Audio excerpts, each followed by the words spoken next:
She is completely destroyed, remorseful, begging for forgiveness from me and the kids. She does understand what she has done.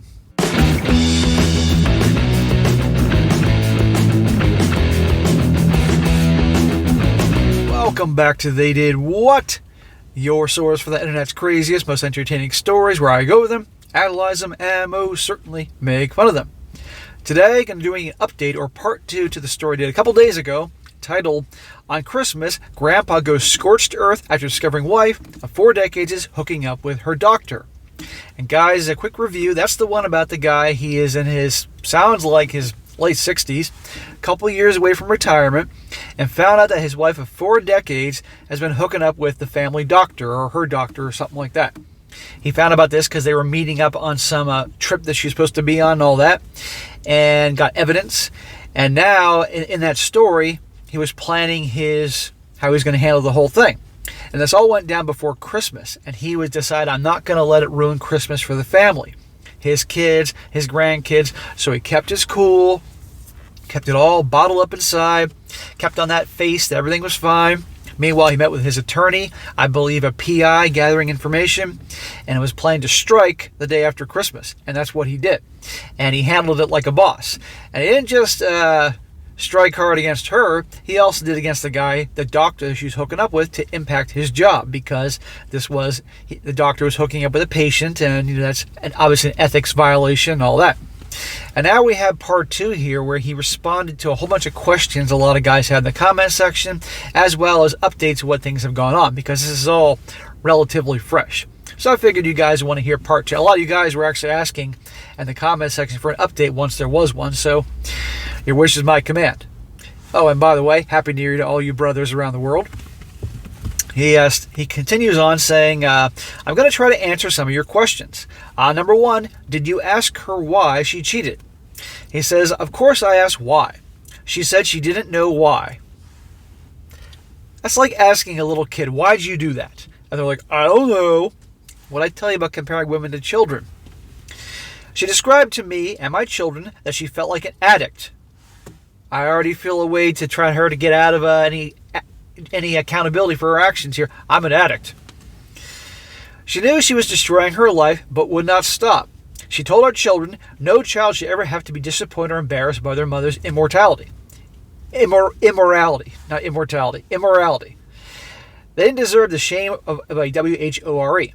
I'm not going to say all she has said to me, simply because I don't know if any is true. Bullshit. She's just trying to compare herself to an addict who knows she's destroying her life but can't stop, to get out of blame. That's what's going on there. Bullshit. Keep in mind, she's in her 60s. Grandma here, acting like the 20-somethings. Number 2, how did she act? She's completely destroyed, remorseful, begging for forgiveness from me and the kids. She does not understand what she has done. Or she does understand what she has done. Of course she understands what she's done. And is she remorseful because she really is sorry, or because she got caught? Number 3, how did my children react? By one telling her and the other 2 agreeing, it would have been easier to bury you than this. Ouch. Number 4, do I want to be married? Sure I do. That's why I didn't ever cheat on my wife. You know how many stories these guys, I go over, guys, and for you guys who have been watching me loyally for so long between both channels, how many of these guys, they find out their wife has been cheating with multiple dudes for a long time, and they've never cheated. Someone will say they have had opportunities, but they didn't do that because that's not who they are. Right here, another one. He says, yes, we met, did I miss something here? The hell. Have I met the affair partner's wife and told her? Okay. Yes, we met twice, communicated by phone and text several times. Yeah, I forgot to mention that as the review. He was working with the affair partner's wife. Number 6, do I not care for his family by having him fired? He says, I care more for the next patient's wife he gets a hard-on for. Some people had a problem with what he did, and I had no problem with what he did, because that doctor knew darn well that she was married and had a family and didn't give a shit. That's my issue. And so he deserves, at the very least, to be exposed for this and have his wife know what he was doing. And honestly, they met on the job. He was obviously abusing his close relationship as a doctor, and you know what? Fuck him. Number 7, am I divorcing her? And he says, I don't know. Bro, come on here. Number 8. Have I sought therapy? Not at this time. What I need is for this to go away. If you know of anyone that can make that happen, by all means, I will do therapy. I can tell you that every situation is unique in its elements, personalities, and complexities. I could and would have dealt differently at a different time in my life than I am now.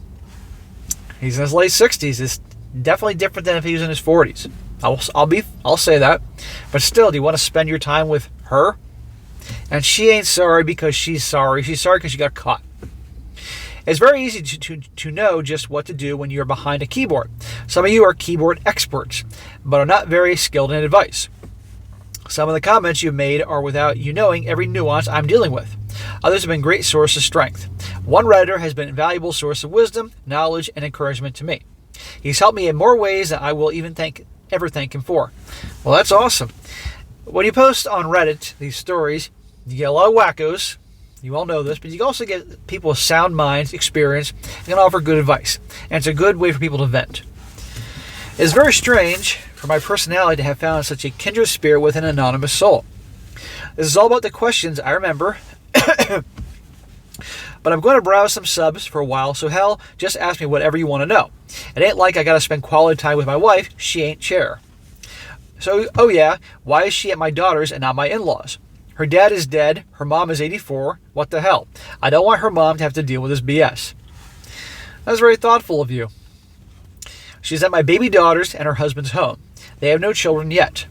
The chance of her turning any of my children against me does not exist, but that is especially true with this little Spitfire. She's 10 years younger than her sister and 12 years younger than her brother. She has spent more hours in deer sand, bay boat, office, truck with me than we could even begin to count. She won't let me say the true things that are bad about me, much less lies. Now on for his updates here. He says here, next. Or updates or more responses to questions. He says, next. I had a brother who was 14 years younger than me. He was a college professor and lived 8.5 hours from our hometown. He died in a motorcycle accident in 2017.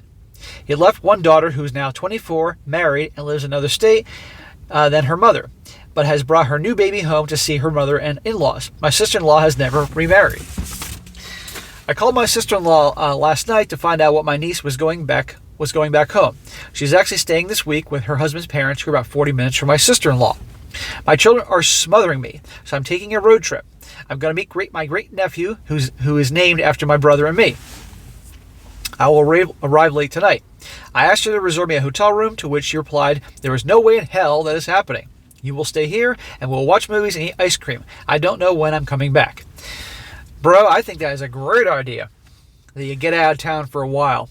Because your kids are smothering you because they love you and they care. And they don't want something to happen to you, and they want to support you, which is awesome. But you're a man. Us guys need, when something's going on, we need space. You know, women will talk it out till they're blue in the face. But guys, we tend to have to take a long drive, a walk, hit the punching bag, hit the weights, go to our man cave, go on a getaway for a long weekend to think things through. And that's totally normal for guys. So don't let any women shame you for doing that. And I think it's a good idea he gets away, and he'll be all right here.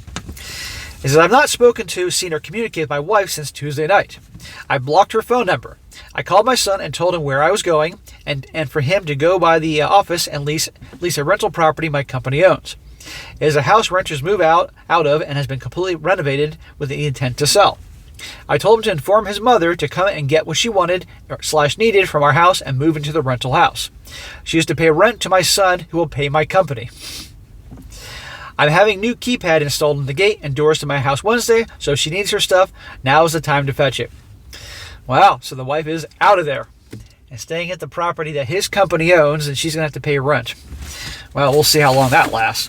But anyhow, guys, it's a quick one, but I thought you guys want to update. A lot of you guys liked that video there. A lot of you guys like Santa Claus on the thumbnail there. I thought that was pretty funny for the holidays. So I wish this guy the best. I really do. And you know what? As he said, a lot of people, you have a lot of armchair lawyers and armchair shrinks giving advice. And believe me, guys, when I do these stories, a lot of people question my background on things. And I don't talk all about my history, but believe me, I have a lot of goddamn experience in many aspects of life, which is why I do what I do, talk about what I talk about. And I get that every situation is a little different in terms of what the person has going on in their lives. But what is a constant is human nature. And the human nature is that the wife, in my opinion, is sorry only because she got caught. She's trying to assign blame on an addiction to the affair and all that, and her downward spiral is supposed to actually taking accountability. And I know darn well that he keeps her in his life. She's going to keep doing the same shit over again. All right, he's never going to trust her and have that humiliation that nobody should go through. But I'm sure he's probably thinking, I'm with her for 4 decades. I'm in my 60s. But you really want to spend the rest of your days with someone you're resenting, not trusting? I mean, it's a very fair point. But again, a lot of people might think, I'm in my 60s. I want to go for a divorce then. I'm sure it's hard, but being with her, I mean, she's already being booted out of the house, can make you crazy. And I do not believe for a second she's sorry because she's really sorry. She got caught. End of story. And it looks and is embarrassed and humiliated and all that. But she brought that on herself. So my man, if I don't hear from you again in these updates, I don't even know he's going to see this, but I absolutely wish you the best. Wish you the best in your life. And you know what? Like I said, I'm pretty sure he's in his 60s. I think you mentioned that, or I'm guessing that. You still got plenty of living to go. You obviously do well financially, have a good family you love, and spend time with them and find things you enjoy the rest of your days, you know. And hey, maybe you don't retire because you now don't have to deal with her. I don't know. I mean, I can tell you right now, I probably wouldn't want to retire until I'm probably close to dropping dead because I love what I do. But who knows what I'll be doing in 40 years. I'll be 45 later this week. So who knows what I'll be doing in the decades to come. I can't imagine I'm still on YouTube talking, but maybe I'll be in the metaverse if that becomes something one day, talking or something. I don't know. All right, guys, that's it for today. Be sure to comment down below. Let us think about this. Let this guy know what you think. Give this guy a shout out and some support in case he sees the video. And be sure to like the video, share it with your friends, and subscribe. And I'll catch you next time.